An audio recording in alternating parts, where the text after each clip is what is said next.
All right, we're back up and running, boss. Here we go. So I didn't we had stepped away just for a moment, technology-wise. McBurney, how'd that finish up? He dropped that match 8-0. He hung in there for, given that he was wrestling the number 1 seed in the bracket. So not a bad showing. No, not at all. Not at all.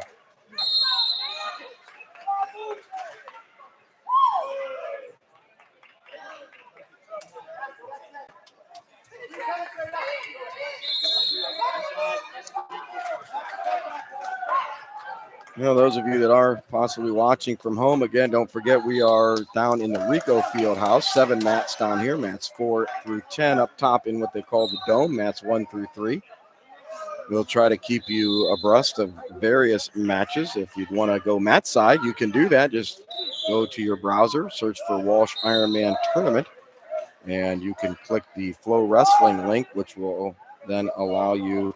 I do believe there's a fee, but you can log in. And you can take yourself mat side, watch any of the mats that you want up close and personal. We have a few mats here that we're by that we have a pretty good view of ourselves. We are behind mat 6, 7, and 8.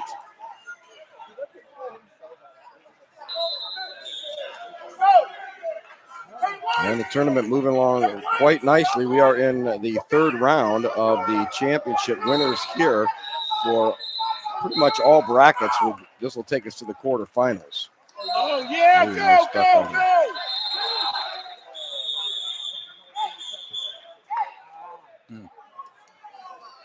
Quite the action here on mat 7. Yeah, absolutely.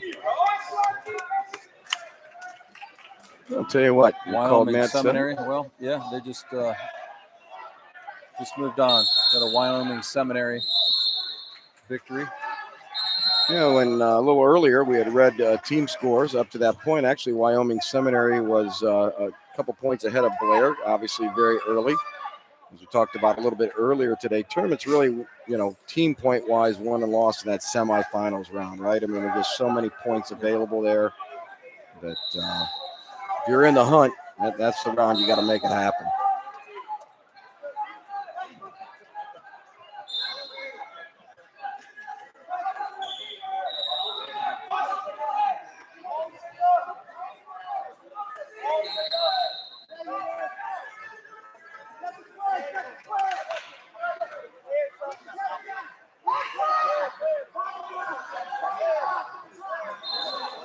Looking at the bout board here on mat number 7, we're looking at Mr. Belford versus Mr. Hawaii. Junior versus senior. Again, kind of tough. We apologize bringing the school name. We're looking at abbreviations. We'll do the best we can to.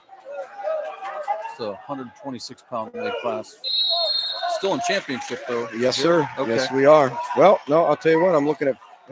Oh, nice. Let's take a look. Some double unders there. And that was an impressive takedown.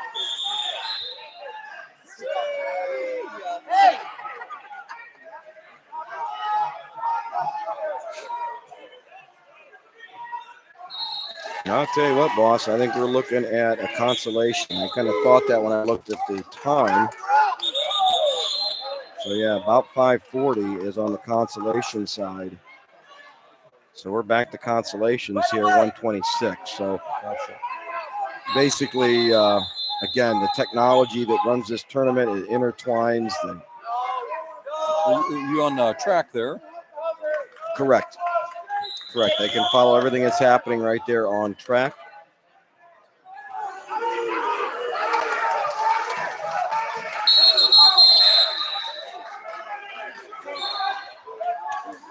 The camera's still looking at mat number 7. You gonna move that over, boss? Well, we can't. There was a really good flurry over here. We got a coaches conference at the table. Yeah, let's move it to mat 8. This match looks. See what we got here. A lot of heat on this mat over here on 8. All right, buddy. We're on mat number 8. Let's see what we got. Looks like we're going into the 3rd period. We got Green 3, who just hit a reversal, I believe. So near fall points. Official says none awarded. No criteria met. Nope. All right, we're going into the third period. 3-2, good call. We're over here. Mat number 8. Gonna kick him.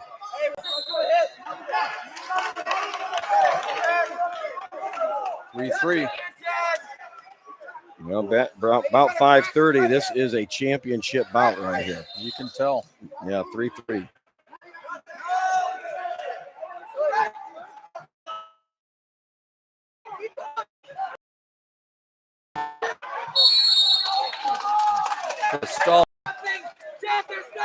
Small circle. These kind of difficult calls like that.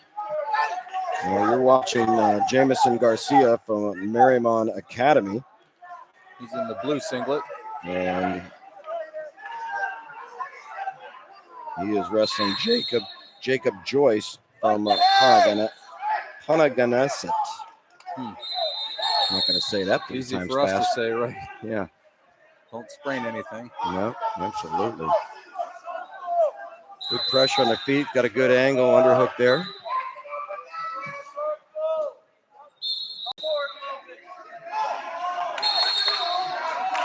Yeah, no change. They're back on their feet. 3-3. It's a barn burner there, got boss. A minute looking here. Good. Yep, looking good. I think we got one stalling call on blue.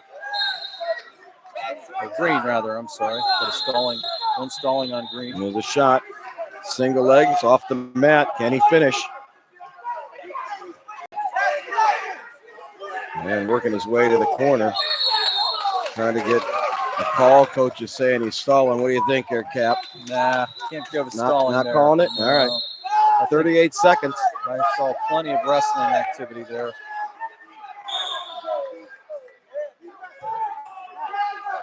Back in on that single. Trying to repick. Not there. 20 seconds left. A little bit of a limp arm whip. Again, not there. 17, 16 seconds. We might be going to overtime. Out of bounds they go.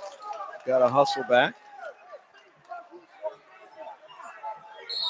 Yeah, bad part of these smaller mats like this, especially this caliber. I mean, it's great having all these people around, but makes it tough. 5 seconds.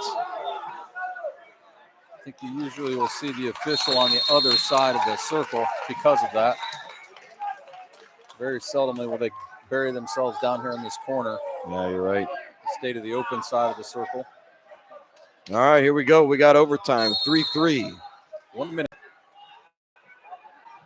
Joyce and Garcia. There's the shot. Joyce in on it.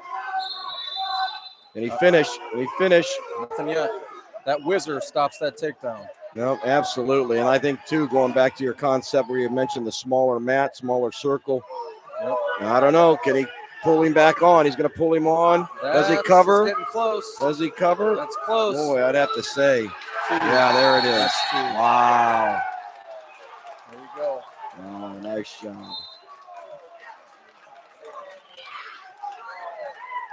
Okay, we got a coaches conference that's wanting to talk to the off-mat officials. So is this an argument or a complaint? Well, now he wants to get the official that's on the mat. Well, that's watching. You can't bring an official that's not officiating into the mat. We got a demonstration here. So we're going to see a coach's misconduct here very shortly. Yeah. This coach is arguing from the standpoint of wanting a victory, not necessarily questioning criteria. Here we go. Coach's misconduct. Bam. Yeah. You know what? It was a very good match. Very, very hard fought. You know, it's disappointing at the end with that for the coach. Yeah, disappointed for the wrestler. The wrestler's handling it like a true sportsman too. No, absolutely. The one that put all his heart and soul out there, walking off like a sportsman. Absolutely. Now, see, now here we go. Now we're going to go back to the table. I think coach should just kind of walk away, deep breath, let it go. There's nothing he's going to say that's going to change anything at this point in time. At this point, Jim, he's just wandering into territory of regret. Yep. He'll be sitting on the couch later tonight at his hotel thinking about, man, Yep. why didn't I just let the match be over? You know, you hurt for your athletes, but you know what? Like you just said earlier, that young man never quit, kept wrestling, overtime, 3-3, great match. Just didn't go his way this time, that's all.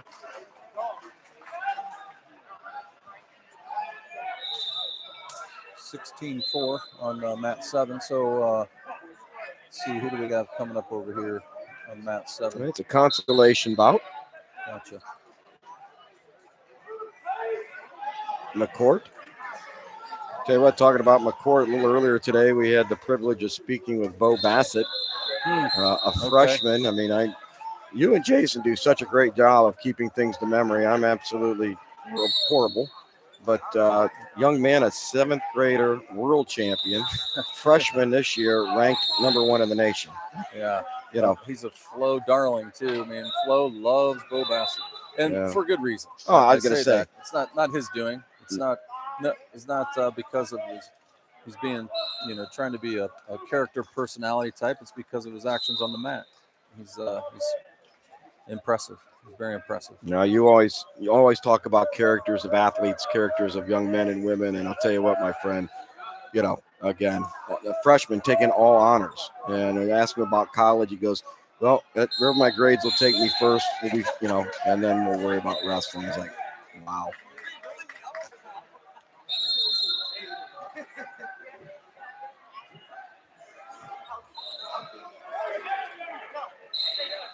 We'll move a camera over here to mat number 7. Take a look at that bout going on. 2-0 our score, 10 seconds.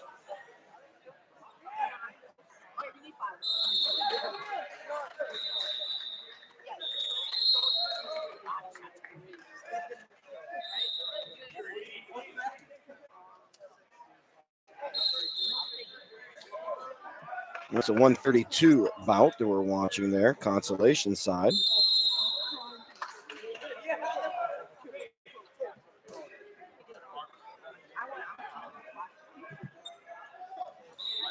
So what do you think about broadcasting this type of format, Jim? It seems like a dual or a single mat tournament, maybe a try, that type of environment. There's a lot of action, a lot of things to see out here.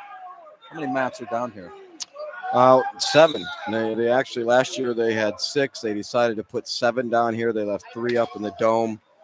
So, I think the intimacy of the sport, the power of it, granted, for Stark Media to be blessed enough to be able to come to the Ironman, I think is incredible, right? But I can't disagree with you. The night we did Tuslaw, Louisville, now, we had talked to TJ about maybe, and you got to find a way, I think, to tighten up the shot a little bit. We had a lot of our fans online saying, hey, we can't see, and respect that. We respect that. I mean, we're learning as we go along, but yeah, I think as time goes on, I really think that, that dual match and getting that fire and excitement, you were always pointing out the crowds. I think that's awesome, man. It's good stuff.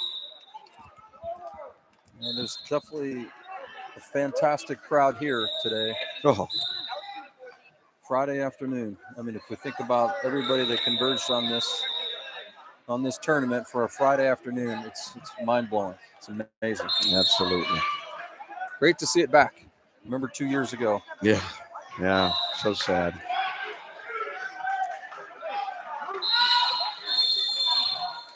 But hopefully we've turned that corner in our country's history, and we're moving right along and doing the best we can. That's all. Yeah, I think this is a testament to that, right? Absolutely. So I don't know that you and I got a chance to talk. I think you saw it in a text. Obviously very excited for Stark Media. We actually had a call yesterday where Stark Media has been asked to possibly broadcast the Division III NCAA regional tournament up at Case Western in the end of February, that last weekend in February. That's fantastic.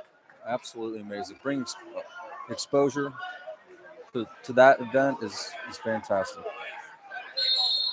Again, I think it just, shows what the foresight, insight, whatever sight you want to call it, right, of owner TJ Downing, his partner JP Simons, did a great job putting Stark Media together. A great presence during the football season this year. I think they broadcast just about all, if not all, the football finals this past weekend. What a great venue that is, too. I mean, Stark Media at that venue, at the coverage they provide, and the teams that are playing. That was a great weekend for Stark Media and Ohio football. Absolutely. I'll tell you what, two big sports in Ohio, right? Football and wrestling. Ohio definitely, I wouldn't say holds the corner, but they definitely are on the street, right?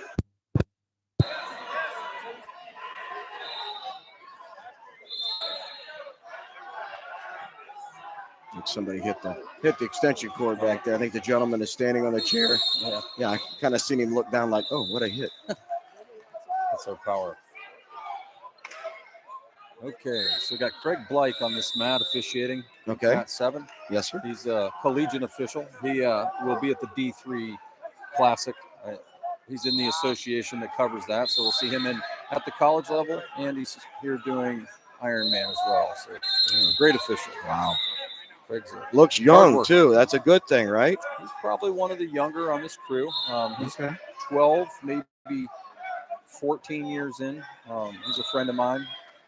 For the longest time, he would film his matches, and then he would watch his matches to see if he could critique himself and become a better official, which is it. No, you know what? Fantastic. No, absolutely. I mean, that's just, but talking about officials, of course, and no bigger venue than this, we really need officials, don't we, out there? We need officials in the worst way. Now, officials, it's very easy to become official. I'm just going to ask that question, my friend. How, if somebody out there is listening to us and they're like, what? I might consider that. How does that happen?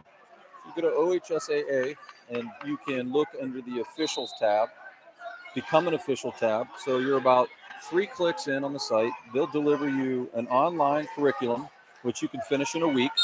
That makes you eligible to take a test to become a certified state official.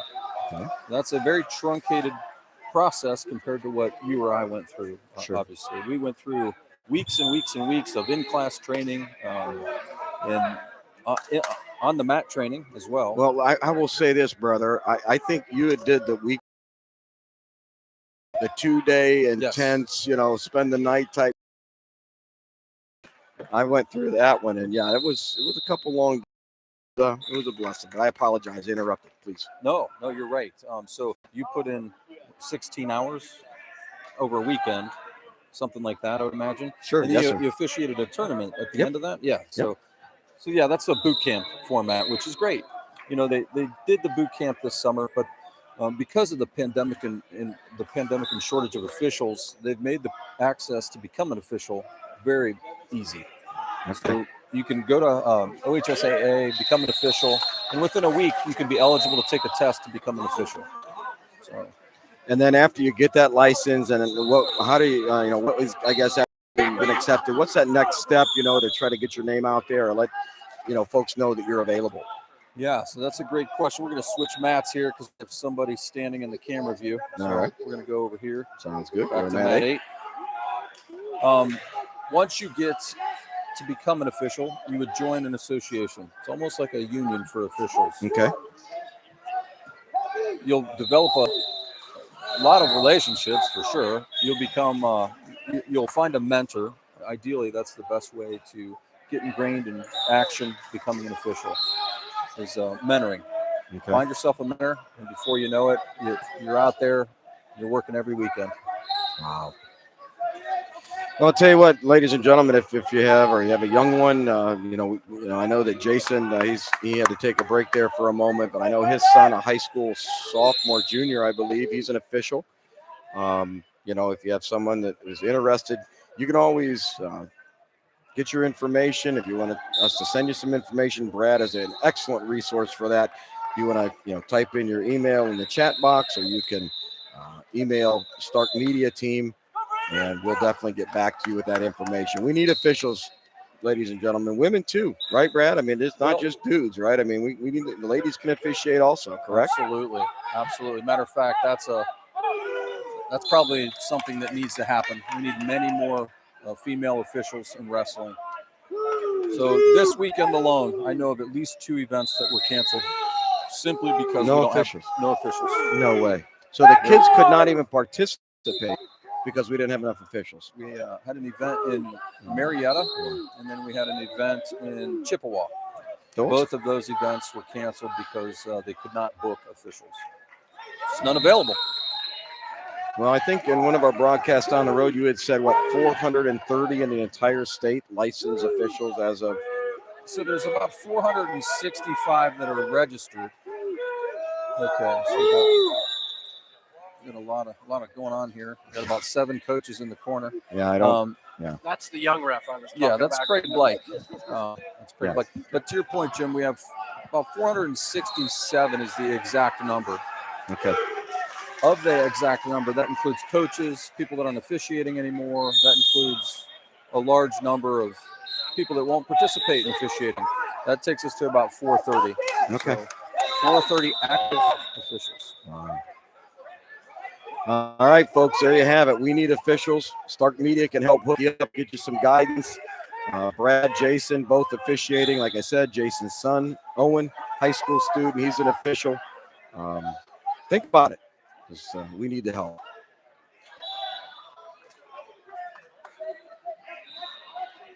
Looks like we got St. Ed's over here on mat 6. Dylan Rhodes. I was up there. I watched Dylan Rhodes. How'd he do?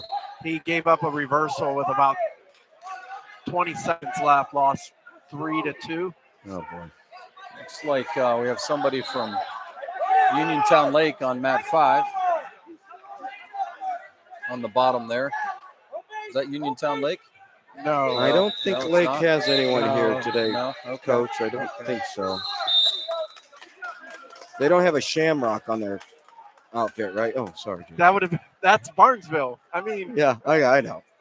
Sorry, that would happen a little earlier today, Coach. It was, we had somebody going out. They had a shamrock, and Jason really in tune with the Barnesville shamrock. Says that's Barnesville.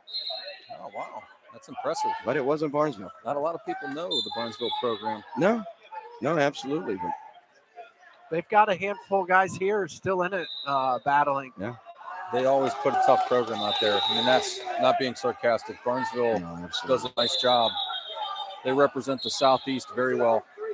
Yep. It's getting pretty heated here on mat 7. Yeah, I think that's because the official needs to take control with this decorum over here. You can't have 9 people in one corner. I mean, that's a great point, Brian. I'd swing over, but it's doing us no good, because the other thing I think that you guys as officials like to see and definitely prefer, this coach that's standing up, you like to keep the guys in their chair, don't you? I mean, I know you kind of play a little bit back and forth, but we'd really like to have them in their area. Yeah, that's a task. You're right. We would prefer that. That's what the written rule is. If they get up for a split second, but to stand the whole time on the edge of the circle is hard to deal with as an official sometimes. A little excessive for you guys. Well, whatever happened, I'll tell you what, 2-1 looks to be the final score here on 7. I know we're kind of focused on Matt. Oh, correction. No, they're in the third period. Oh, okay. I'm not paying attention. Yeah, well, they turned the clock right as you look. Okay. I'll tell you what, we're going to move it over to 7. Give it a try.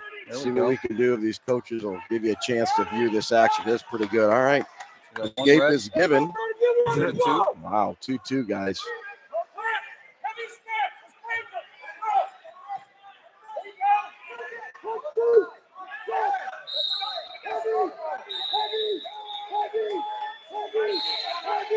Wow, that was very good chain wrestling.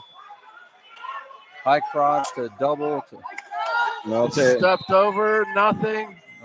Nothing yet. What a scramble. Guys, I'll tell you, this is a championship round match. Oh, what a scramble. Young man from Greenville. And then the other man, a young man from Ponderosa. Coming up here. There's 2. 138 weight class. 2 points is given.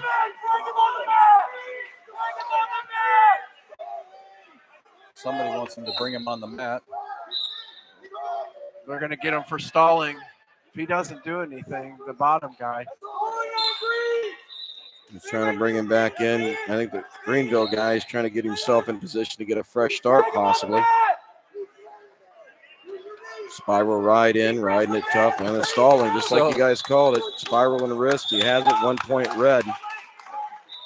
And 30 seconds in the match. I think that's going to do it here for our boy from Ponderosa. He wants another stalling. He wants multiple stallings. Yeah, this is the gentleman in the stocking cap. Yeah. I'm not sure you would let this Mr. Stocking Cap hang out, man. He's not interested in coaching, evidently. He's just interested in yelling stall.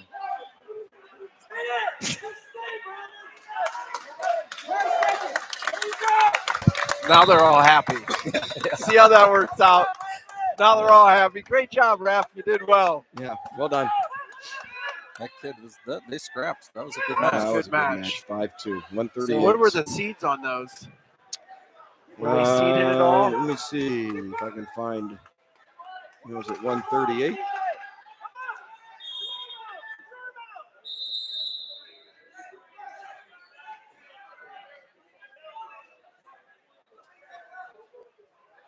This Blair kid. Well, the Ponderosa, he was a 12th seed. And Greenville, Hunter Mason, he was a 5th seed. So, yeah. So about 574. What are we looking at here? 574, Captain. All right. That's a 144 bout. 144. That is a championship bout.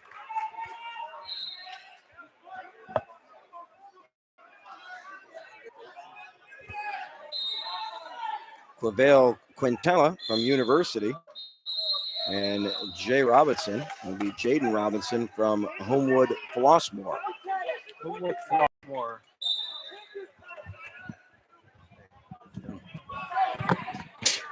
Bless you. God bless you.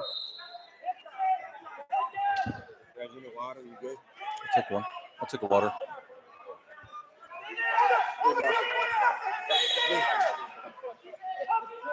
Oh, thank you. Don't drink that, but that's clean.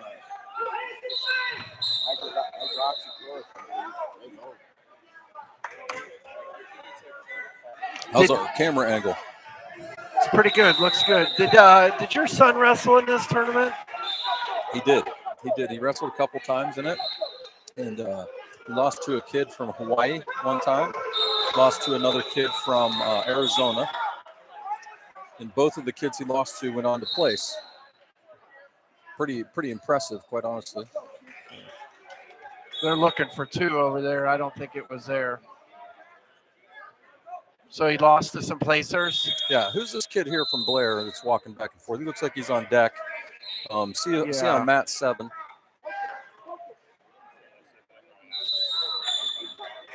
So we're at 144 here currently. 144 weight class on mat 7. 0-0, 15 seconds left in the first.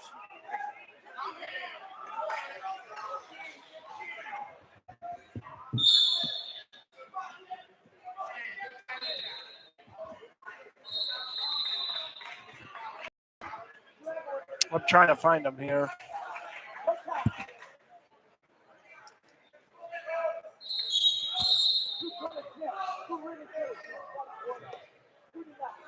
I think that's going to be 150. Okay.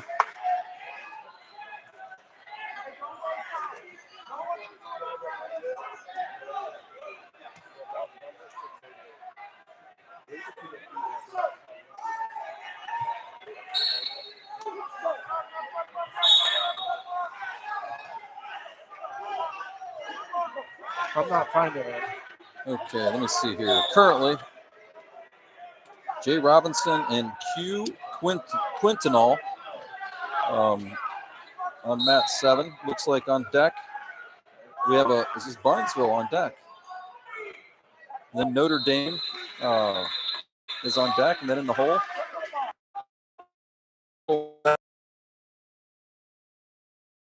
Mat 7, he is match, as is what we're watching here. Looks like 1-0 Red here. Red is Robinson.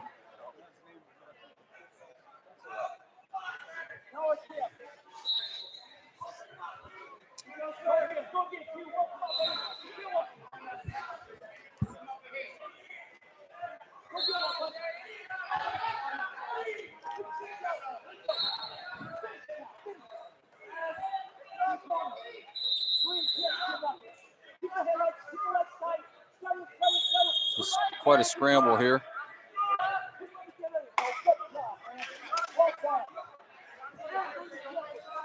So here we go. That was a takedown. Takedown green. 2-1. 30 seconds left. We're starting to get into the matches, the smoke matches. Oh yeah. Which round is this? This would be. You got some winner go homes, and you got championship quarters, right? Quarters. Or I don't think. Well, what would they call that? Because I don't think they've reached the quarters yet. No, so we're one before the quarters. Right. Then. You're in a 16-man bracket right now. Okay. Would you call this tournament a meat grinder? It's definitely some sort of grinder. I mean, it's a lot of these kids you're seeing wrestle here. You'll see them wrestle for Iowa, Penn State, other Big Ten teams. You see a lot of these kids go on to be some of the best ever in college. You definitely see a lot of the recruiters out here. So over here we got a LaSalle wrestler. I saw that. I think it's a consolation round. Okay, Mat 8.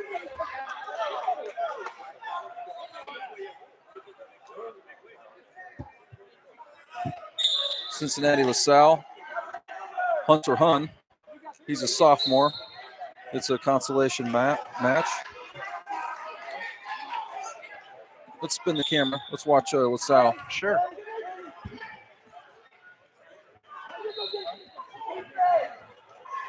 So right now 0-0.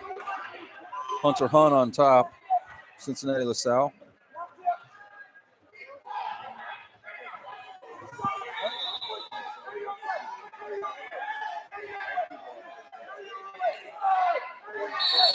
So this is round 3 consolation.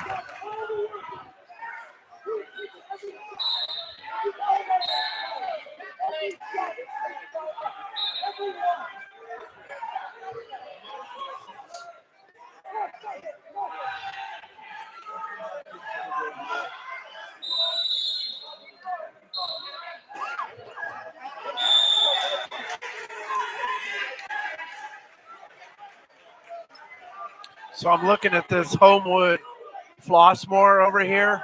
Yeah. And they're just right outside of Chicago, South Chicago here. Looks like maybe, tough inner city school.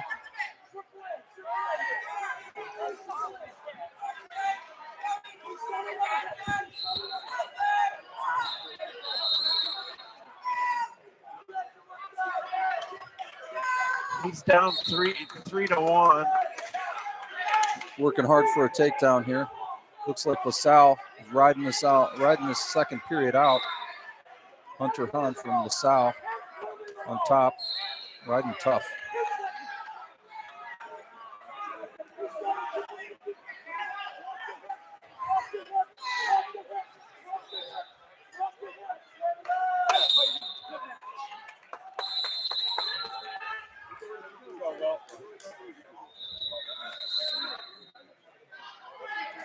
Going to the third period, Hunter Hun from LaSalle choosing down, 0-0.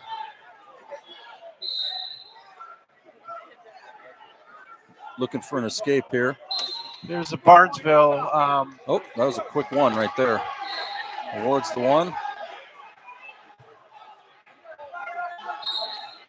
So this Barnesville guy, this wrestler that's coming up,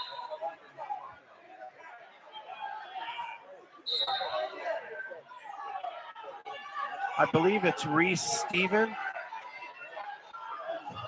Brad, I was looking. He lost his first match to Kale Vonovich. Okay, Kill going 5-3. Gotcha. So we're going to sweep single here. He's trying to dig a boot in on the opposite side. That's Hunter Hunt from LaSalle. Still no points awarded. He's got to be careful there. He doesn't over scissor that leg if the official's watching it. Why is that not control? So there we're getting very close. Yeah, he rolled into control. So it wasn't control previously until he set it in there. So control's beyond a reasonable doubt, right? So in that position there was question. He advanced the position and it became without a reasonable doubt control. So almost a reversal, almost. So we're 3-0, 35 seconds, working for a reversal. There's 1 point. So we got 3-1. LaSalle, Cincinnati LaSalle, with 28 seconds left.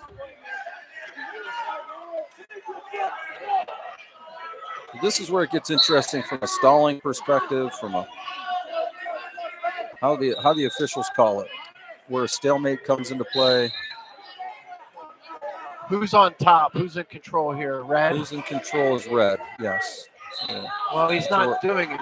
Oh, there he is. He's trying. He's locked up a cradle there. So nothing yet. He's got to show. That's it. Locked up a cradle and didn't award the 2 there because he didn't show complete established control, even though the cradle was locked. He was out front. Yeah, very good call. I'm going to switch over to this Barnesville match. A lot of times officials... Barnesville match is 0-0. Second period with 1:20. This is a consolation match.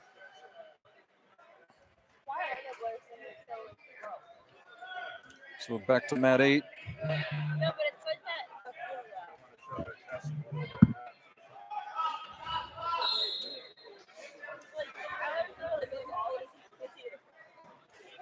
This is Barnesville in the green over here, huh?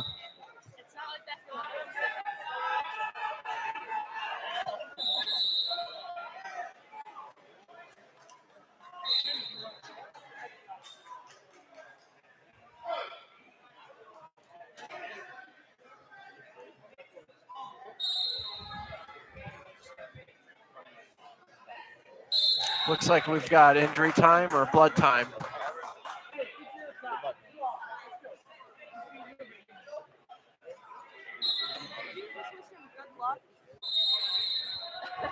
We'll figure it out. He said, okay. Yeah. When our IT guy gets back from his break, we'll ask him to help us out.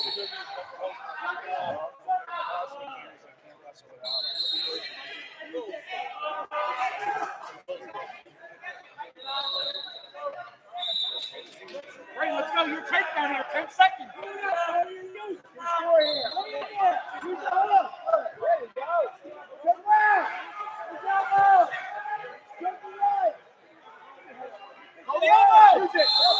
So we got 2-1 green here.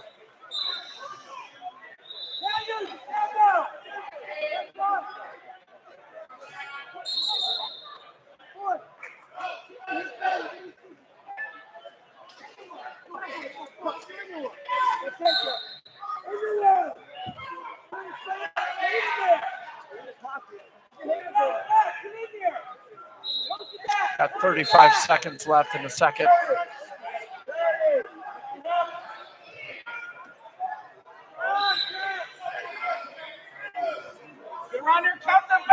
What seed is the Barnesville wrestler? Did you see? I don't think he was seated. He wasn't seated at all.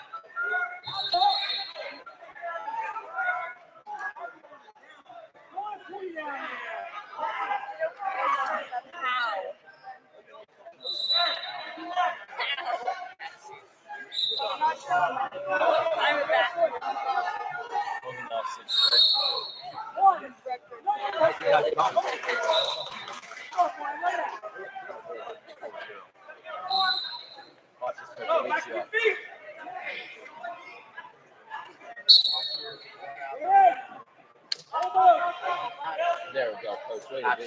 A to B coach. I'm ready to put him on a mic right now to see what's the tradition there on that. I think it's pretty cool. I don't know. Yeah, I like it. I like it. If Blair's doing it, everybody should do it. Right. It works.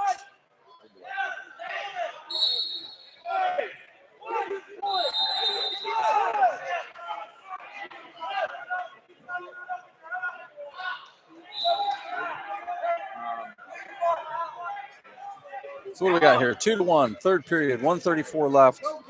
We got red on bottom. Green's riding tough, looking for a reversal.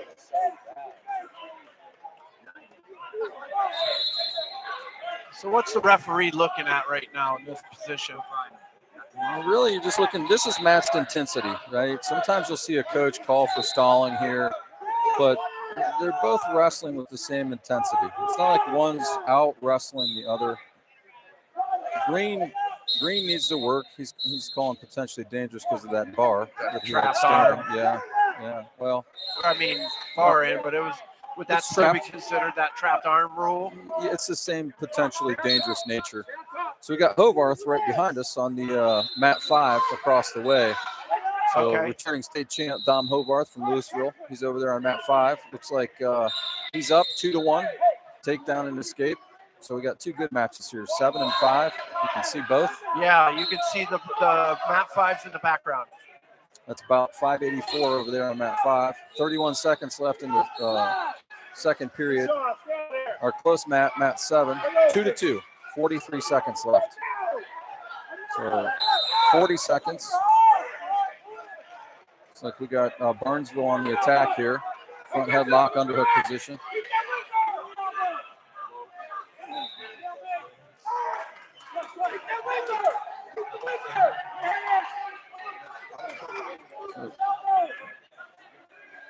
He's just holding on to that elbow there. Yeah, at some point he's going to ask the official's going to ask for. Okay, we reset him. He's going to ask for them to score. He's going to ask for them to. So we got injury time here. That's is he injured or is he getting a break? It looks like he's got some sort of knee ailment there. So that's a great question, Jason. You don't ever want to leave the official's not a doctor, right? No. So if a wrestler stays down, it's not our call unless it's even in situations where you believe it to be evident. If there's any sign of injury, you got to go to injury time.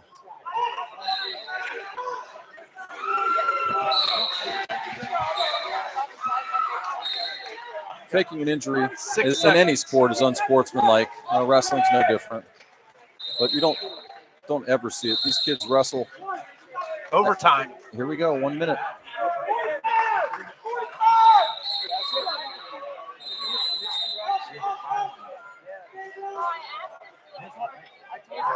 Looks like in the back there, we got 2-4. Hovarth with 2 takedowns.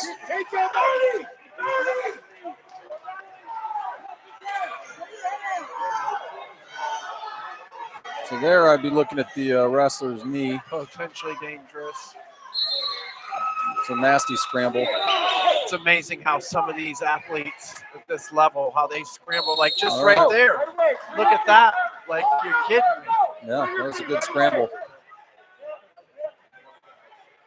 Here we go, 30 seconds left in the front mat on mat 7, 2-2. We're in overtime, fourth period. Hovarth still hanging on back there. Close to a stalemate. Hovarth, yeah, at 5, Potentially stalemate. dangerous. What did he call that? Injury time. They gave 2 there. Or blood. It's blood time, but it looks like the Barnesville kid won. That was an impressive takedown, that Barnesville kid. I missed it. That was pretty A-level there. Well, he lost 5-3 to Bonovich, and I'm assuming if he's anything like his brother, I mean, right? Well, he's had a few more accolades, quite honestly. Really? Oh, yeah. And that Barnesville kid only lost 5-2 or 5-3. Yeah. Well, that takedown that we just saw was reason why. Now I think we're going to have a little bit of a barn burner here on mat 7. Yeah, we've got the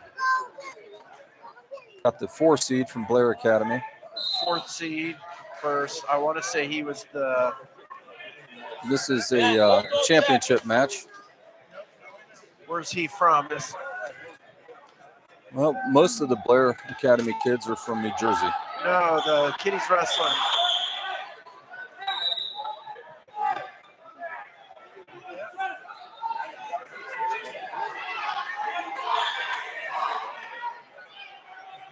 Well, I can look here.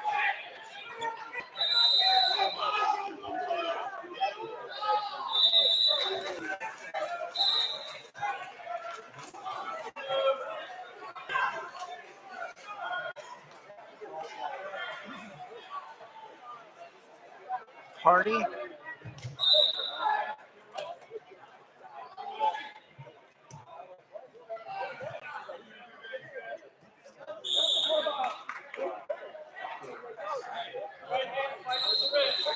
Let's see, where are we at here? Matt, Match bout number 592. 592. Is it Harney? Is that who he's wrestling?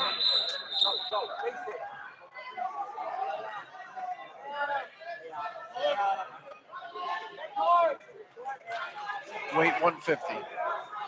150. Because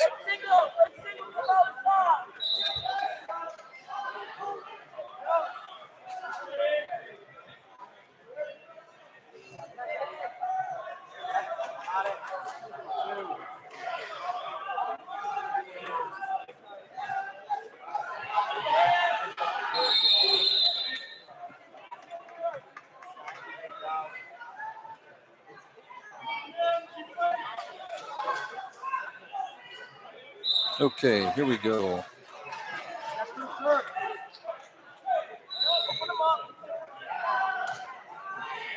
So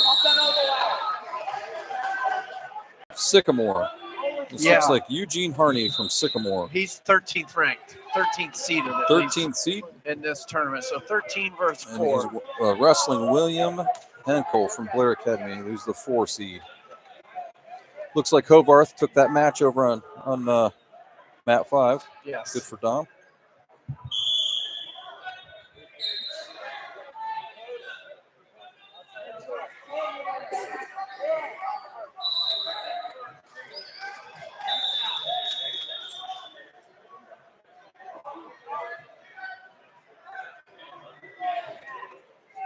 So you excited for tomorrow, Jason? I am. I'm going to be at, I just texted our boss, DJ.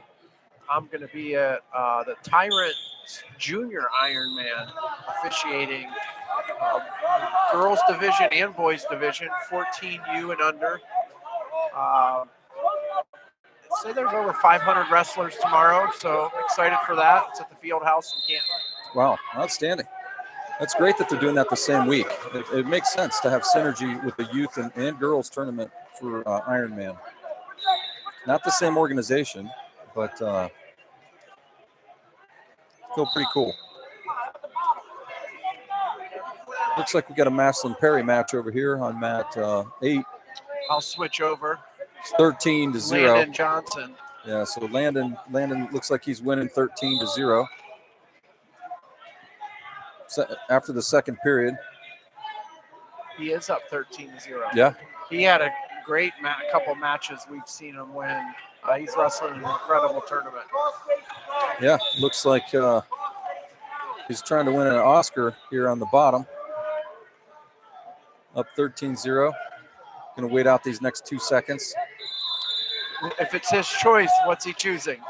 Yeah, you got to go back down. He chose neutral. Yeah, So maybe the kid was tough on top and he didn't want any more of that. So. Oh, he's down 13-0. Oh, yes. Okay. He's down. Yeah, he's That's down. why he didn't get up from the bottom. Right. Yeah. So, okay. That makes more sense. So many tough kids here.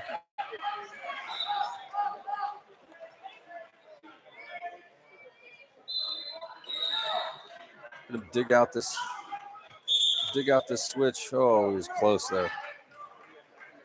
He's digging. There you got it. Reversal. 15-0. A few seconds into the third period. How good are these kids?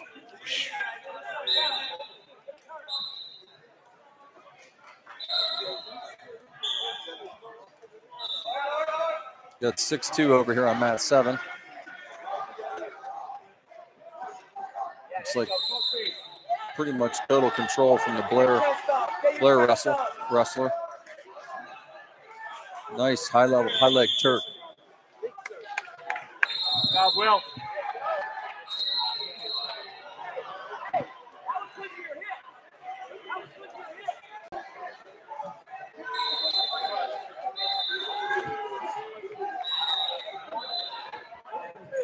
One of the most storied wrestling programs in the nation. Wrestling here on mat 7. Yeah, they've. Do you know how many championships they won here at the Ironman? I think this is their reigning 13. Is that correct? Wow. So we got. They're poised again to win this year. They've had some pretty good wrestlers come through. Guys like by the name of Ed Ruth and NCAA national champions. So Blair Academy is tuition is $65,000 per year. That's it? Yeah, it's on sale. Well, it's funny. That was some time ago, quite honestly. It may be more now. I have a quick story with that. So I wrestled down the street there at Woodridge. And down the street, there's an academy in Hudson, Western Reserve. Oh, yeah. And we would always scrimmage against them, wrestle against them. They'd come to practice. And one of the kids said, "You should come wrestle here next year." I was a senior. He goes, "You can wrestle. You get an extra year. You get you go to school for 5 years." Oh, yeah, that's right. And so I said, "Oh, that'd be fun." And I looked into it, the cost. This was 2001. The cost was $28,000 a year. Oh, okay. Didn't happen. Yeah. I went. You got to mow a lot of lawns for that. That next year I went. I got free. I got room and board, just like they do at the academies, but mine was at Fort Leonard Wood, Missouri, for the Army. Well, there's the wrestling program up there at Western Reserve is humming right now. They've had a lot of really good wrestlers, led by Manzona Bryant, who's currently wrestling for Lehigh, and he's ranked 25th in the NCAA rankings currently. He's a Western Reserve alum. I believe he's a junior in college.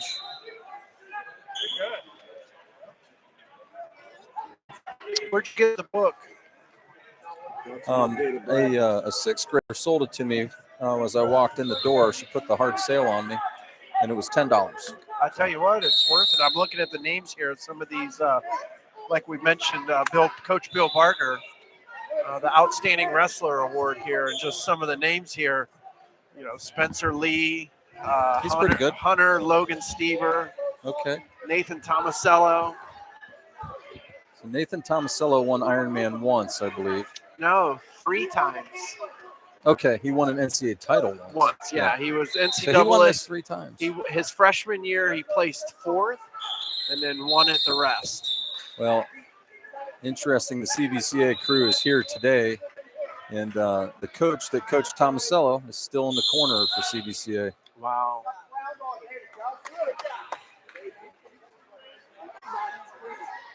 And now Tomasello's in the corner. David Taylor, there's another name. He's a 4-time, right? He's the only one? Is he the only one? Maybe him or one other person. I know think Stever lost to Taylor. Yeah, you saw that match, right? I did not see that. I saw David Taylor's first match. Gotcha.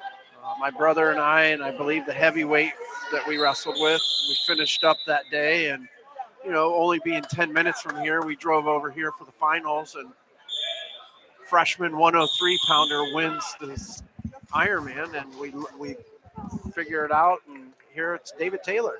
There you go. Here we go. We got Illyria coming up on mat 7. Blair Academy handled that match. He's on to the next round.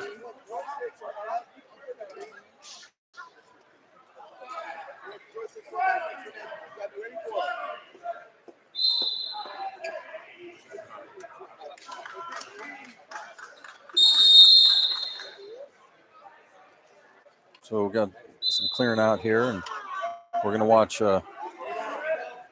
Ohio Wrestling Program Elyria on mat 7. I'm not sure if this is consolation or championship. Mat 7 there, Brad. Mat 7. Welcome back, Jim. Oh, thanks, buddy. Yeah, I got us a fresh set of brackets. Great. Oh, nice. All right, let's see. We got about 600. About 600, first period.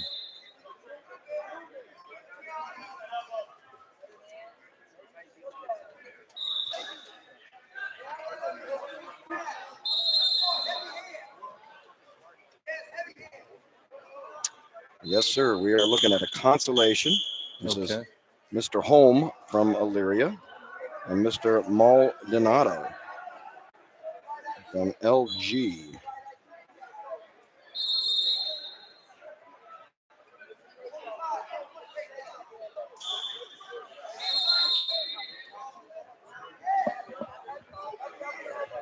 From Lake Gibson.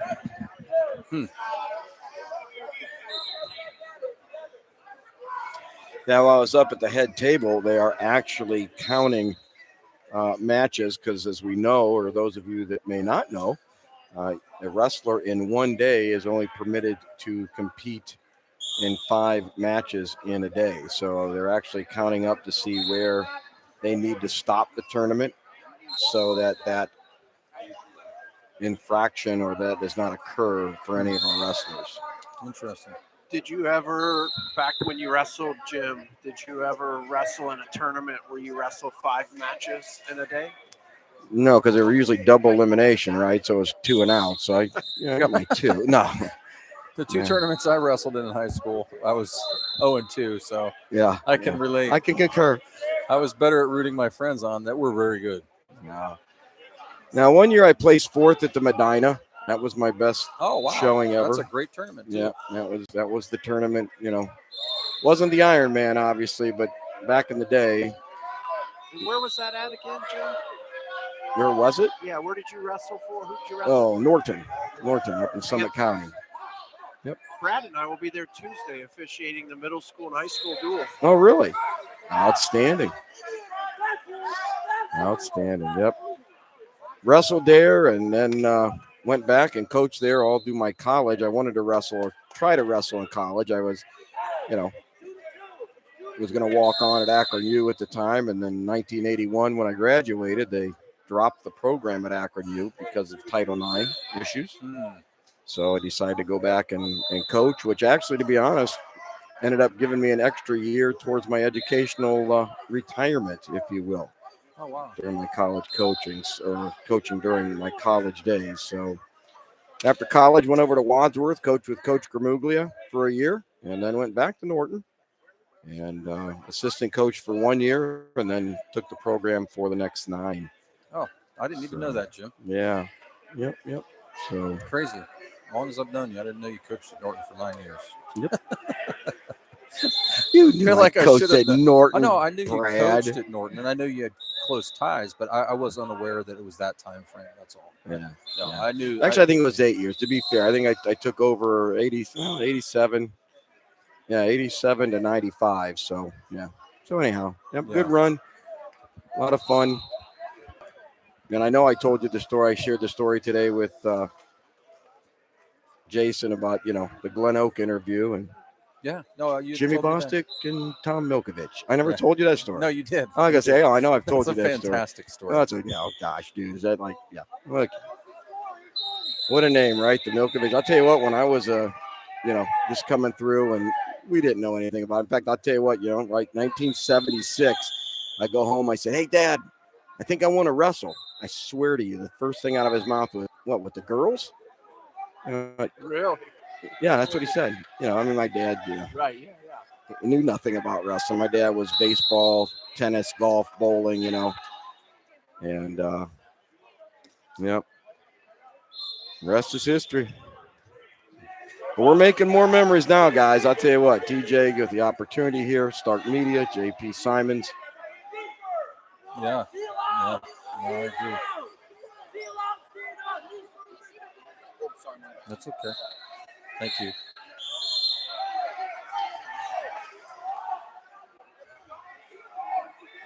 So we got Elyria here in a hotly contested Consi match on mat 7, 2-2. Third period, 1:42 left in the match. Elyria, red, down, chooses down. He's working on escaping here. Good base. So we got an official here that's probably going to start looking at what the top guy's doing to try and turn him. So that deep, tight waist there, and then the thigh pry. That thigh pry is a good indicator for stalling if they sit on it too long. So I know an official will look at that thigh pry, and they're either going to use it or lose it. And they got to lose it relatively quick. And if they don't lose it, so they don't lose it, you're probably looking at a pretty significant. Oh, that was quite a scramble. So a significant indicator for stalling. Okay. we're going to mic him up for get the official story.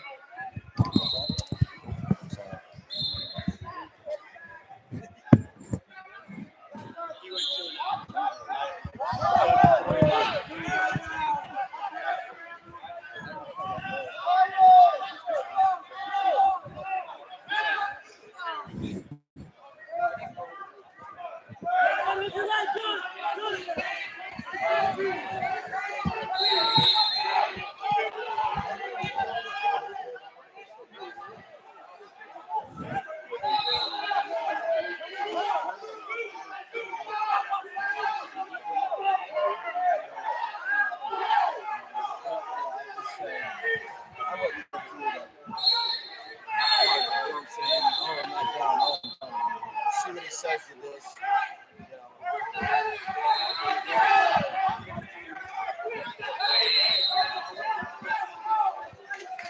This match here on 7's pretty close. 2-2. 2-2. We're going to go overtime. Overtime. And how does that work again, Jim, the overtime? Overtime, we'll go to 1 minute on our feet, right? And first takedown would win, or first point scored actually would win. And if it goes beyond that, then we get into the top and bottom, each wrestler getting an opportunity to try to score 30 seconds. And then we would go to a 30-second ride out, should it get that far, whereby in that last 30, if you will, or the third time, if the top man rides the bottom man, he wins. If the bottom man escapes, he prevails. So now stalling, or this overtime criteria changed a few years back and still in play today. No 2 yet. What do you think, Mr. Official? You giving 2 or you letting it burn? No. No? No 2. All right. No 2. Nothing. All right. That's why. See, no control. There it is. Uh-oh. There it is. Go. Yep. Wow, he had that ankle. I think he lost The it. Elyria kid lost. Ouch. That was a consolation match, correct?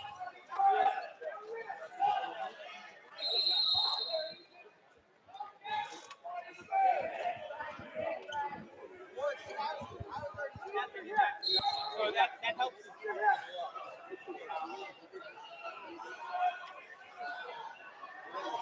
I'm looking for bout number 621. 621. Well, What mat would that be on? Yeah, we got quite a ways to go. Let me see here. I'll go to the bout board. Help you out with Hopefully it. it's in here. 621.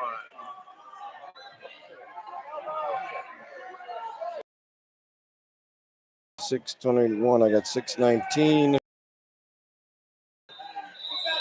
So it's No, not going yep. to be in this room.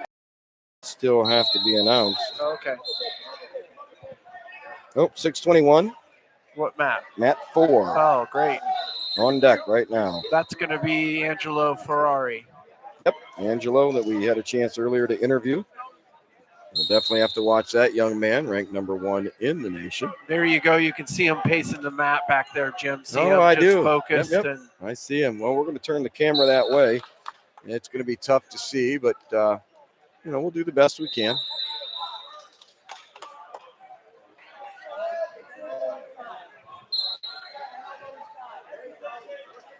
eventually I'm assuming, when things get ironed out a little bit more, we will be mat side with footage and camera views. I do believe that is the eventual goal, right? I mean, of course, Start Media Wrestling only about a month in, if that. So, yeah, I think there's a little bit of equipment that we'll need to put together to help with that, to zoom in a little bit on the action. But it's like Brad and I talked a little bit earlier. I think you might have been upstairs at the time. You gotta wonder is, though this has been quite the honor, right, to be asked to come here. Is this really the best venue this early, right, in the tournament? Obviously, semifinals, finals, or a duel. What is the best, for the media we're trying to present? So I look at it this way: any way we can help our sport, talk about our sport, show our sport, we'll make it work, right? I mean, that's what we do, right? I mean, you're a hero in my eyes, being one of our military veterans. What do they tell you to do, right? Adapt, right? Adapt. You got to adapt to the situation. Thank you. So we will make it happen.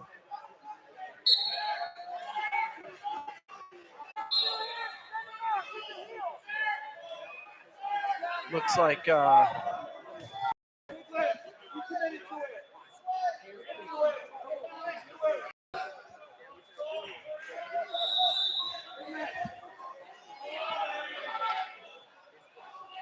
All right, here we go. Far sign. Looks like Ferrari's about up.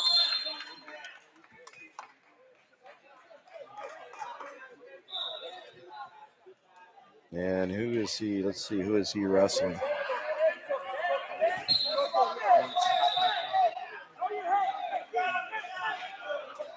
Luke Thomas from Bethlehem Catholic, 16 seed.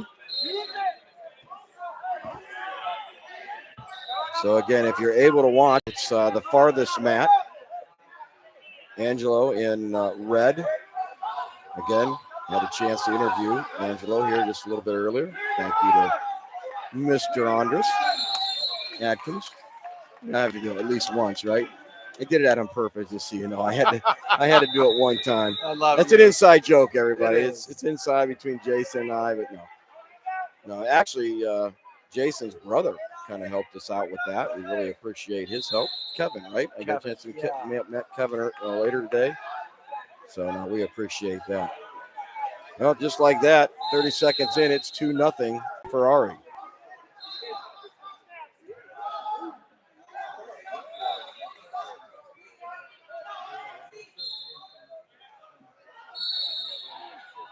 I'm not going to lie. I was still kind of hoping in his top 5 schools he would have mentioned our Buckeyes. But yeah, you would think we do it. They do a great job at recruiting some of the better wrestlers. No, they really do. You know what? We might have planted that seed. Oh, well, if that's the case, and he happens to contact Coach Ryan, you can say, right here at Start Media. That could happen. Very well could happen. What sparked your interest in Ohio State? Well, there's these two guys at the Ironman. Yeah, these two jamokes in headphones thinking they were wrestling announcers. And they said something about Ohio State. They were all bummed out. Yeah, they were doing like these hand motions. I don't know. But I looked into it, and I don't know what a Buckeye is, but yeah, they got a good wrestling program. Yeah, it's got a cool tree. And of course, Tom Ryan, he's doing an incredible job out there at Ohio State. And there's just some great wrestlers out there. Caleb Romero, and Patty Gallagher. How about the great wrestler we interviewed from Ohio State earlier today, huh? Nathan Tomasello. What a young man he is. Now I'll tell you what, when Justin, my son Justin, and I saw his, that next draw at I think it was his junior year, I believe, sophomore or junior year at Medina, and he saw we had Nate. We just, made good eye contact. We knew what he was up against. As always, Roy just went out after it as best he could, and but yeah, Nate. We all know how the real deal he is. So Ferrari took bottom. He is up 2-0. Tell you what, 16 versus 1, 2-0. That young man from Bethlehem Catholic can't be too disappointed with that score, can he? Oh, they're locking hands. And a reversal. And a reversal. 3 points. 3 points, just like that. because even with the technical violation, there's some grace period with that, Jim. Okay. You're allowed to allow the wrestlers, if they're in a move, to continue that move until you see fit. Usually about 3 to 5 seconds. Just there's a perfect example, and he gets the reversal with the technical violation.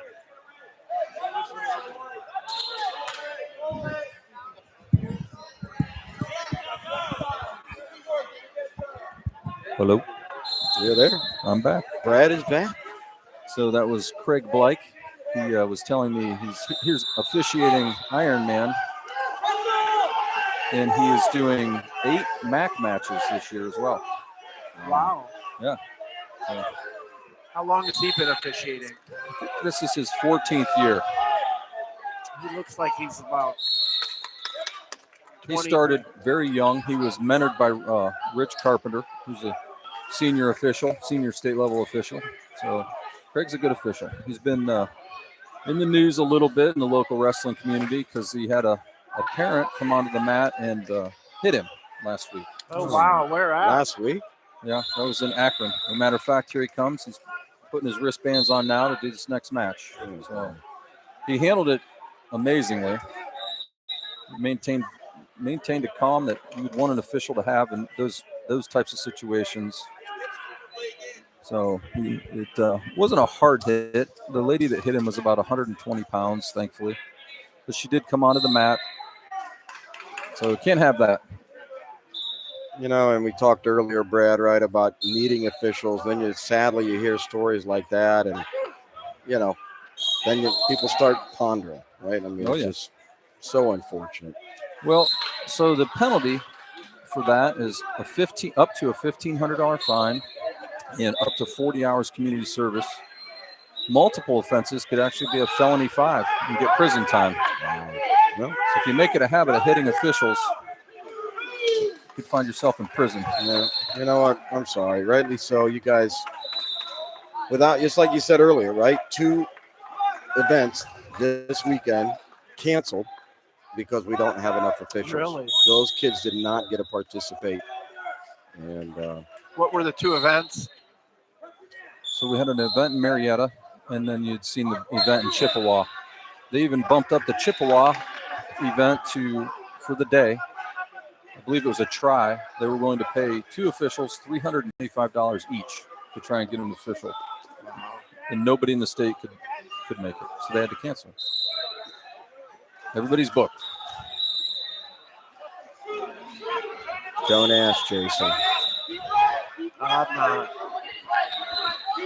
Is there a Barnesville wrestler here? What is it? No, I know, Jason always gets on me about reinstating my license. Now that I can get around a little better. Oh, guys, mat number 5, Stark County, Mr. Batson. Mat Oh, 5? yeah. Okay. So Ferrari's in control 9-2 with 45 seconds left. He's probably going to win that match. all right, well, that's said, then let's kind of focus ourselves over on mat number 5. Now, Batson. That's the blue mat. Correct. Blue mat. He looks like he's down 5-0. Yes. And injury time or blood time on the. At 8, we've got St. Ed's wrestler. Oh, okay. Short time, 25.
So it looks like over here on mat 5, we've got 1:02 left in the second.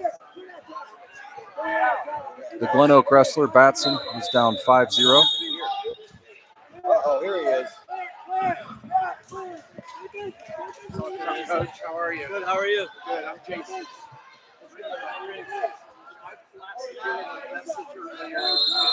On Facebook.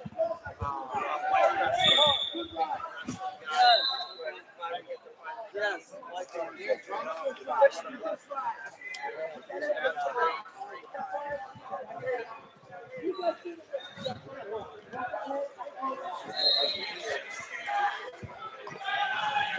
All right. Well, ladies and gentlemen, I'll tell you what, we've been very blessed here today with various folks coming by the Stark Media table, and it just continues. Coming up right now, and we want to share some time with the head coach of the Mount Union Purple Raiders. Here he is, ladies and gentlemen, Mr. Ryan Riggs. Ryan, how you doing, brother? Doing great. Appreciate you guys having me, and appreciate everything you're doing here for the sport of wrestling in Stark County. Oh, are you kidding me? We appreciate you coming by, taking your time. There, one of your assistants up here with you, so you get the field house, the dome. So you guys are looking next young men to put in your lineup. Yeah, it's such a prestigious event. Tough competition. You know, it's a great day of wrestling, and excited to be here tomorrow with Coach James. Outstanding. So as you look down through the weight classes and so forth, I mean, are there particular weights that, you know, I know that the weight's not perfectly correlating with your college weights, if you will, but as you've envisioned, you see some young men that you like and have maybe, and I'm not really sure, it'd be really good, I think, for our audience to know, and just so our audience does know, we're very excited to announce that we will be broadcasting some of the Mount Union matches here after the first of the year as Coach brings his team back home. But how does that go if you just share a little bit about, you know, not so much maybe that full recruiting process, but something like this. You're out here, your job, what you're looking for, and what happens next. Yeah, we're always looking at character, you know, how they're conducting themselves off the mat and just competitors, how they're competing throughout the duration of their matches. And things I really look for specifically, are they passionate? Do they love the sport of wrestling? Do they have a high ceiling where to continue to evolve? You know, and that's really worked out with us in development in our first freshman class at Mount Union here in my second year. Okay, that's what that was going to be my next question. I thought it was year 2, but just wanted to make sure of that. And how about you know, how about your coaching staff? Again, I saw Sammy White. I know Sammy, obviously a neighbor of ours, lives right across the street. Great, love Sammy, love the family. How about some of the other coaches? Can you share a little bit about your staff? Yes, when I was hired before the school year, it was August 1st before last school year. Sam White brought him in. He's a Mass and Perry guy, coached under my father, Dave Riggs. He was a 3-time placer here, 2-time finalist, ended up winning his senior year. Also brought in Tony Daly, another Mass and Perry guy, graduated 2014 of the state championship team. He was a 2-time placer here, and he does a great job with our middle and upper weights. And I also brought on Jordan James to staff this year. Okay. And he was our national champion last year, 141 pounds. He's made a great transition in that coaching role. You know, so that's great to keep him around the program. And then he also competed here, and then myself. So it's amazing, you know, the tournament, still how tough it is, and we look forward to this event every year. Oh, absolutely. Coach Riggs, how are you? Good. How are you doing? Good. I know you've done so much for women's wrestling. You were one of the early pioneers, as far as I'm concerned, of dedicating time and really pursuing it and growing it. How do you feel about the state of women's wrestling right now in Ohio? Yeah, when my first year at Ferrum College, I went in as the interim head coach for the women's program. Yeah. And that was such a tremendous experience, and see where as it grows and where it's at today. Very pleased, and we're having discussions right now with the women's program at Mount Union Wrestling. Yeah. Oh, you are. Yeah. Outstanding. That's fantastic. So do you see the sport of women's wrestling in Ohio? This is the first year they're actually recognizing it in the state of Ohio, which is fantastic. We've got about 1,300 girls registered currently in the state of Ohio. So do you see it starting as a club format? I mean, do you feel like you could be an early pioneer in women's collegiate wrestling in Ohio? Yeah, I definitely see that with how it's growing in the state and throughout the country. And I think starting to do it the right way. And, you know, those discussions have been very positive. Yeah, so since you have experience at that level coaching women, do you see a coaching difference? Is there a different interaction? How do you feel? Do you coach them the same? Yeah, I would take away, as that interim coach for 1 year, kicking off the first collegiate women programs in the Commonwealth of Virginia. That was my big takeaway. They don't want to be treated differently. I coach with that same enthusiasm, intensity as I do with the men's programs and anybody I coach, on all levels in wrestling. Yeah, that's pretty interesting. I can tell you that the women's Olympic level, the international team is amazing. They're fun to watch. They're great personalities led by Helen Morales, and I'm excited to see it grow. And I know that you have an interest in wanting to pursue that locally and in Ohio. So that's going to be exciting to watch as you pursue that goal. So what about your nephews? How are you? Yeah, just because I was always involved with while they're at Riggs Elite with their training. I don't miss a drive so much. Coming up from Virginia a lot, and being in Stark County, there's no place I'd rather be than at Mount Union. I end up taking over Riggs Elite, and we host it out of our wrestling room right at Mount Union, outside of our season. So that'll start back up in March. We had a great end of summer, fall, and that went till the end of October. But just being in the area and getting to help my nephews a lot more, it's definitely a blessing. It's a blast. We have a lot of fun. That's good to hear. So Coach Bostic and I were talking a minute ago. The numbers in Ohio are actually down for participation in male wrestling. But we would argue that the quality is actually better. How do you feel? What's your take on that? Do you think the numbers are possibly down a little, and that can be cyclical, but do you feel the quality is as high as it's ever been? Yeah, when you look at the data, it is down a little bit, but the quality, I think, is very strong on all levels. Just coming up, coaching my nephews and working with them, seeing it from youth, middle school, high school, and just how it's evolving, how competitive they are.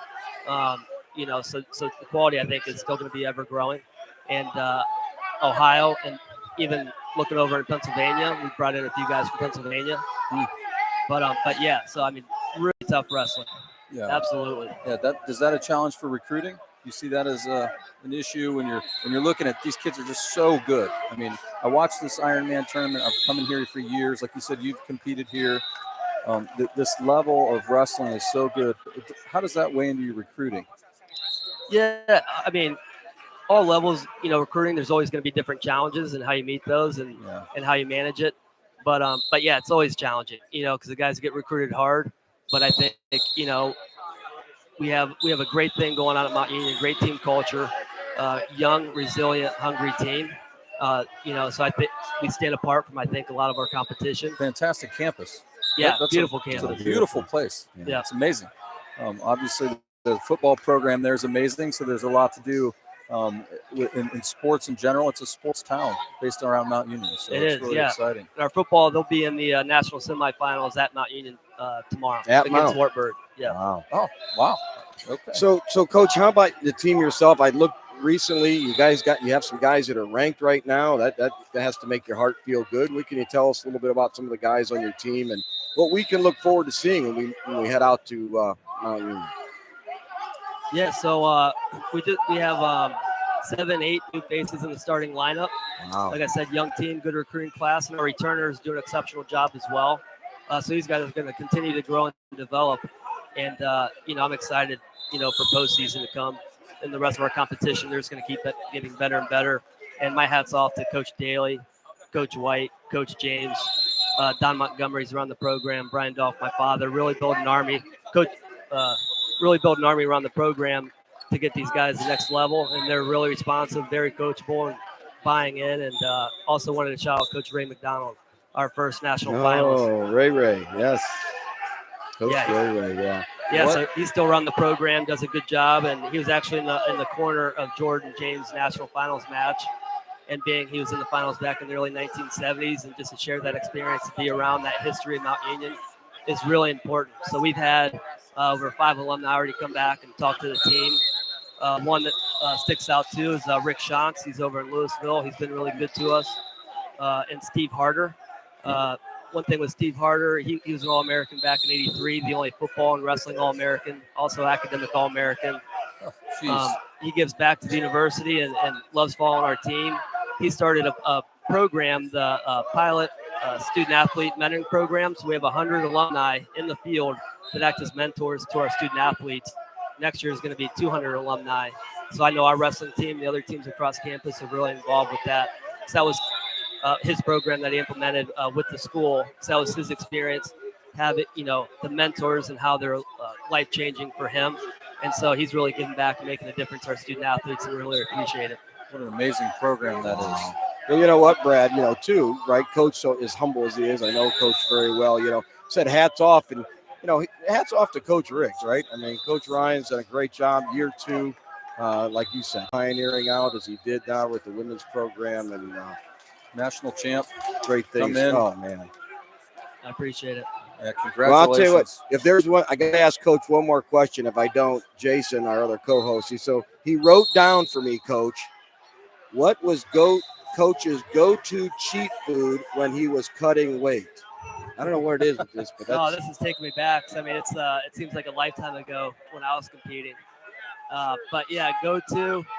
Honestly, I can't remember anything that sticks out, but I would just, after a season, get my hands on about anything. But freestyle is really important to me, so I was make sure I was, get my weight back down and doing the right things, all the time, and the weight cutting, that's something we really implement, is doing it the right way. And one thing I want to get out there for the high school wrestlers, the biggest difference from high school to college is going to be strength. So we're really big on fueling your body, being at your most competitive weight, your food intake, fueling it, and just keep building muscle, as you go throughout high school and when you enter college. I haven't seen strength hurt anybody yet, so eating the right things and staying in the weight room on top of all your wrestling training is very important. And I'll tell you what, you were reading my mind, because that was going to be one of my final questions to you, is what advice, what counsel would you give an athlete, young man, young woman that's looking to their body correctly? Because you'll teach what needs to be taught physically, technique-wise, and mentally, correct? Correct. Yeah, the weight cutting, you always catch up to you at some point in college, whether it's injuries or whatnot. You bounce everything, it's next level. So just building that muscle, staying in the weight room, and what you're putting into your body is so important. On top of wrestling, we even lived through our wrestling season. It's so important to maintain that muscle and not just so you're losing so much. Tend to weight drops a little bit when you're in the wrestling room a lot. So just staying in that weight room is so important. Especially at the collegiate level and even high school, I think, to get on that national level. Real quick, and I know Brad had asked me questions about weight loss, and this is really so much weight loss, but I like what you had just said. Many times in our rooms, and we remember back, I'm sure you remember back, guys coming in wearing, a pair of long johns, a pair of sweatpants, a t-shirt, long sleeve, and a sweat hoodie, and they're training and working out in this kind of stuff, right? I mean, like, I gotta, get this sweating, but I'll tell you what, pair of shorts, a nice t-shirt, maybe 2 t-shirts, right? Because you want to wring that one out because you're working hard. Truly, you don't have to wear all that stuff if in a hard practice, correct? Oh, yeah, and that was implemented by my father when I was at Masson Perry, and it was a team rule. We couldn't wear sweats because that's just going to compromise position, your practice. You want to be in practice to get better, 1% better. In wrestling, there is no cut weight practice. And so, yeah, even going back when I was a competitor before college, it was just you could wear a long sleeve T-shirt, maybe, shorts, T-shirt, no sweats, because you just want to work hard, have good position, focus on your technique and your intensity, keeping that up throughout the duration of practice. So important, and I implement in our college program too. Oh, that's awesome. Well, I'll tell you what, I'd be remiss asking, obviously your dad, just a pillar in the wrestling community. The portfolio of work obviously speaks for itself. Any reflections as you think back, coming up under Dad's tutelage? Like you said, he's still coming over in the room with you over there at Mount Union. So anything you'd like to share is very special. Yeah, it's just grateful. I had such just looking back, it's right. There's positives and negatives having your dad as a coach, but looking back, just so grateful at every moment. And I wouldn't be where I'm at today, with his guidance. And if there's somebody I'd want to emulate to be, it's my father and how he brings the fight intensity out of the kids, not just programs he's with, but the kids that helps out in the open mats, his Riggs Elite Club. It's just tremendous, and just having his guidance. We talk all the time over the phone, have lunch and dinners, and just being back in Stark County, half hour away, I'm just having a blast. That's awesome. Now, for the Riggs Elite, just to be sure, can they find that information? Again, you're not starting in March. We understand that. They can get information online. Do you have a website, or how can they get some information? Or you just want to kind of wait till it gets closer to that time? Yes, we do have a website, RiggsEliteWrestling.com, and then we're on all social media platforms, Riggs Elite Wrestling. Outstanding. Brad, anything else for Coach here? We'll let him. No, I have a lot of admiration for your father and what you're doing. I mean, you guys, your dad is probably on my Mount Rushmore of coaching in Ohio, maybe even the country. Quite honestly, he's a fantastic man, and he's done so much. I think it's 30 state champions in 25 years at Massey and Perry when he was coaching, right? So he's just, but above and beyond that, he's a great man, and I really enjoy spending time and talking with him. And it's awesome to see him here coaching and being Matt's side again. So I know you're going to follow in those same footsteps. Appreciate you taking the time. Absolutely. Yeah, thank you for the kind All right, words. Coach. Well, thank you much. We're going to be out to your place after the first of the year. We'll be so proud. We're blessed to be a part of Mount Union. Broadcast that. We can't wait to see you. Thanks again, Coach. Yeah, appreciate you guys, everything you do for wrestling. Thank you. Thank you, brother. Thanks, Coach Riggs. I asked him, all right? Jeez, up here. He's showing me that damn sign again. He said pizza. Everybody says pizza. What's their cheat meal? What's their cheat meal? Pizza. Well, wrestlers, galley boys and I'll be honest. chicken wings. I'll be honest with you. He didn't have one, Jason. No, he didn't. No, he didn't. Did he, Brad? He gave you a big fat 0. Yeah, he did. He said he went right into freestyle season, and it was like, I think he kind of questioned the question. What if Bo Bassett had donuts and milkshakes? Okay, I could get with that. I have actually. I mean, The dad bod. we got a Bishop Hartley wrestler here on mat 8. Looks like a good match. 2-4. Looks like he's down. Little crab ride. And what we're seeing here in these matches, Brad, this is just the round of 16, left. This isn't even quarterfinals. Can you imagine what the semifinals matches are going to look like? nope. Absolutely not. Bonkers. That's what they're going to look like. Guys, as I'm watching here, a little bit on the clock, just so you know, I think we're going to probably shut down our Stark Media broadcast about 6 o'clock. So we got about 15 minutes. And been a great day of wrestling here. Brad couldn't join us earlier today. Had to be in the world of work out there. And we love the fact he came up and joined us tonight. And I know both you guys are going to be working the mat tomorrow. Is that right? Yeah, I have a high school tournament down in Stark County. I'm looking forward to that. I'm working with 4 good officials. So I'll be on the mat all day tomorrow.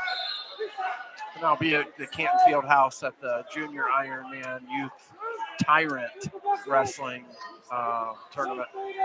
Outstanding.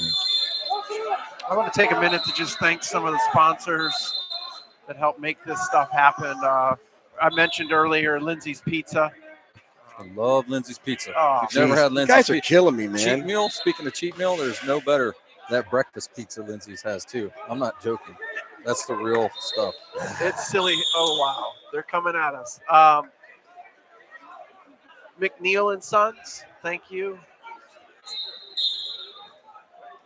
Chavalos and Associates. Valos. What is That's Jim and Chris, good friends of Stark County, ambassadors of wrestling. They do quite a bit. The Valos agency's been around for 70 years. Their grandfather started it, their dad, and then passed it on to Chris and Jim, who I'm good friends with, and they do quite a bit. They're very generous, and they help our cause quite a bit. Definitely want to thank you guys for that. No, absolutely. A couple other sponsors we have, right? The Drive Mine Group out of Stark County. Tell us a little about Drive Mine, Jim. What is? I mean, I know you're very close to it, obviously.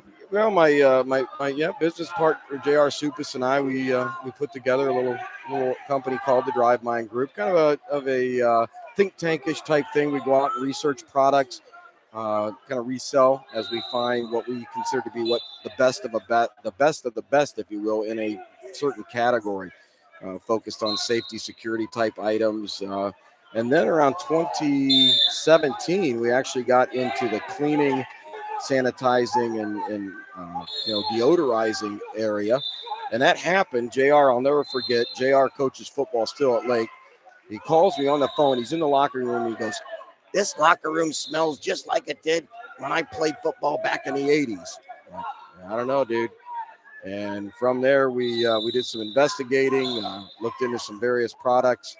And, from there, we came up actually 2 very strong products we promote for cleanliness, especially in our wrestling area, is stabilized aqueous ozone, what we call H2O3, and energized hydrogen peroxide, which actually attacks microbes in the air and will start mitigating before it hits the surface. So I'll tell you what, at some point I've asked TJ if we can have some time to really share a little bit more about H2O2, H2O3. They're natural. I mean, that's the biggest thing JR and I talk about is we're really focused on trying to take chemicals, out of the cleaning environment, especially out of our schools. So 2 good products that can be used. In fact, that Broken Arrow, and I remember this from last year, Broken Arrow that's here, they actually use in their room the SAO, the stabilized aqueous ozone. That's how they clean all their mats.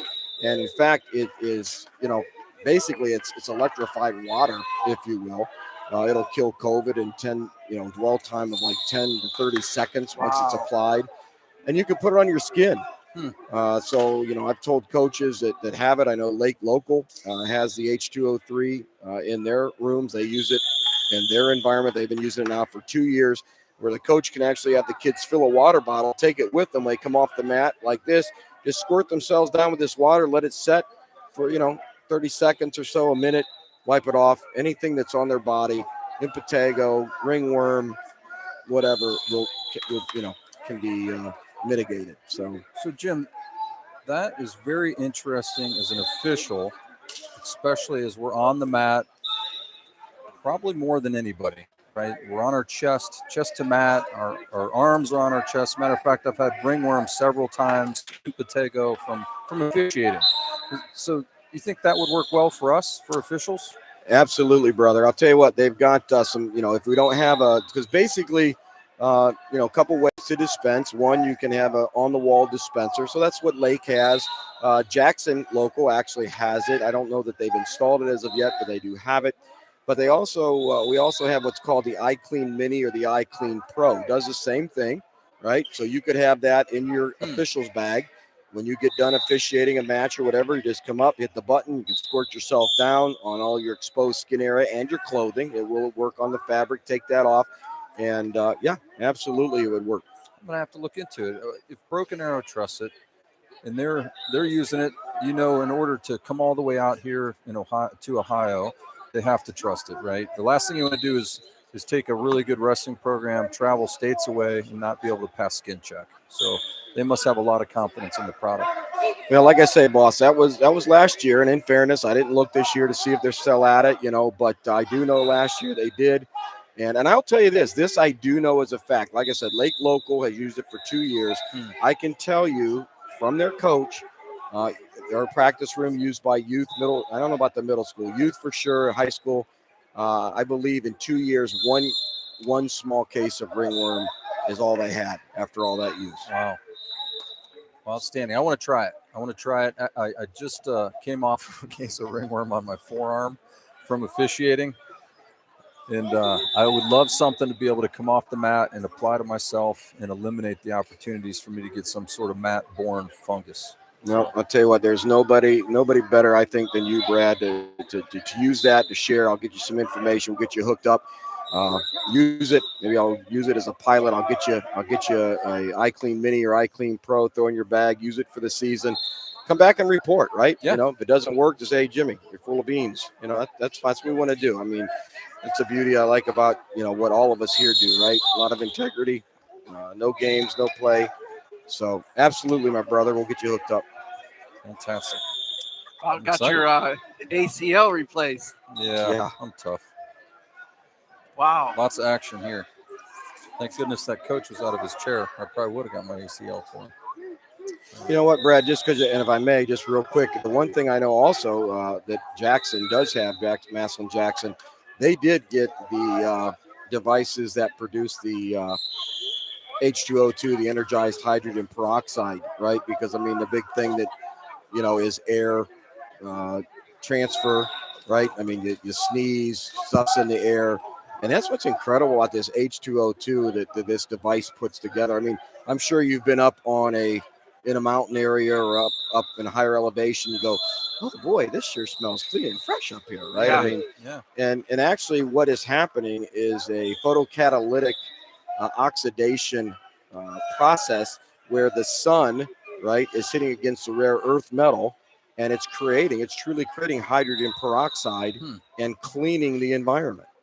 And that's exactly what these devices do. They have a cell in them that has a rare earth metal. We use titanium dioxide as that rare earth metal.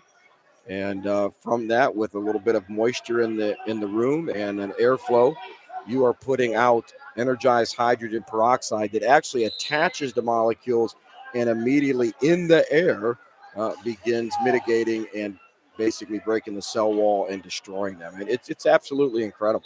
That is amazing. Science is amazing. The innovation of science, for us to get to something like that's accessible and easily found and easily purchased, that's absolutely mind-blowing. Well, we have all that information. If it sounds interesting to anybody out there, please get a hold of us at Start Media. We can get you some information and share a little bit about those two products that really, truly, between the two, there's not much more you need other than maybe a heavy degreasing type product. And we don't face heavy grease here in the wrestling arena.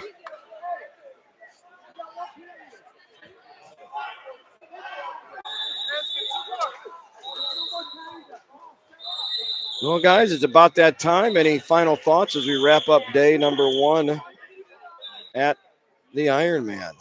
No, this is fun. It was fun, guys. A lot of amazing wrestling, but I really enjoy covering this with you guys. You do such a good job, and it's a lot of fun. I look forward to duels, and I'm going to get to see somebody get sick here before we. Okay, we're good. Oh, boy. Jason, anything? Yeah, I just want to wish all the wrestlers that are still competing good luck. It's a tough tournament. Be safe out there when you're traveling back to the hotels and that. And just grateful to be here. Thank you, TJ, for this opportunity. Thank you, Brad and Jim, for being here as well. And I look forward to what's going to happen in the future with this. No, absolutely, guys. It's always a pleasure. You guys are the best. So knowledgeable. You bring so much to the broadcast. We really appreciate it. Well, guys, this is Jim Bostic for Brad Scarbrough and Jason Adkins from the Ironman at Walsh High School. We want to thank again all of you for tuning in. We're going to be back here day number 2. As always, be safe.